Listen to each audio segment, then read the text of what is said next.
Larry's garden, and you know, temperatures are going down, so Right. we're always talking about things that can grow when it's cold, when it's November, December. Return to winter gardening, and camellia is a quintessential winter gardening plant in the southeast. You know, it starts blooming in fall, and what we're going to talk about in particular right now is the sanguas. You know, they're very heat tolerant, they have nice foliage, they make a beautiful hedge, compact growth. They come in basically two different colors.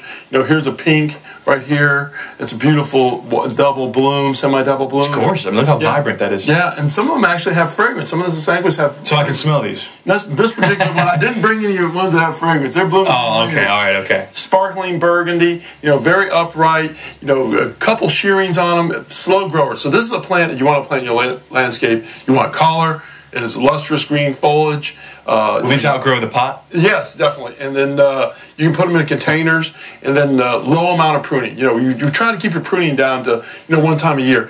You know, they have different growth habits. Here's one that's very upright, just like that. You want to put that one by a pillar or a large door opening. And here's one that you could use as a foundational plant, Shishi Gashira.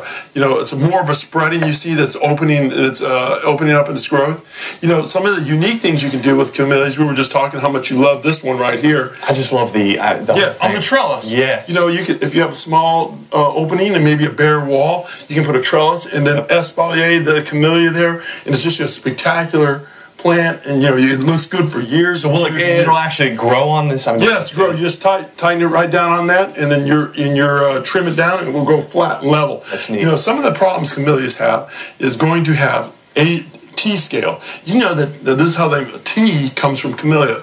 It's Camellia sincensis. But you can identify it. You can get a close-up of that. It's this white substance. Some people think it's dust or the fungus, but it's actually T-scale underneath the leaves. You know, bugs hang out underneath the leaves. They don't want to get a sunburn.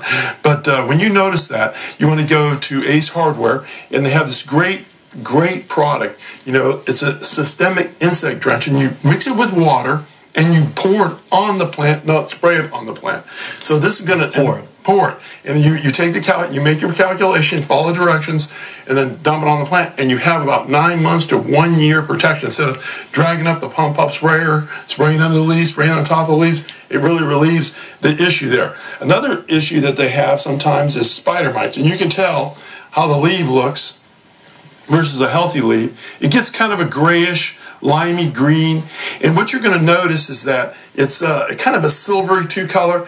You look on the back, and this is too small to see, but they have a little webbing on there, and a little small, almost needlehead type of plant insect.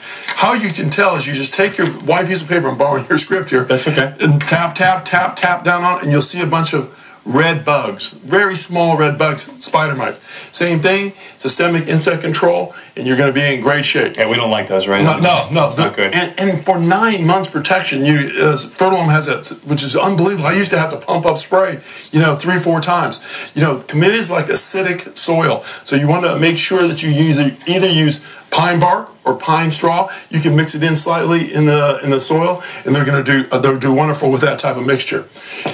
Or you can use just regular acidic fertilizers. There's a lot of fertilizers that are good for azaleas, camellias, hollies. They're slightly acidic. But great companion plants, azaleas. You know, azaleas are a great companion plant, so you can have unbelievable color all winter long. All right. Thank you so much, Larry. For more information about gardening, log on to larrysgarden.com or give him a call.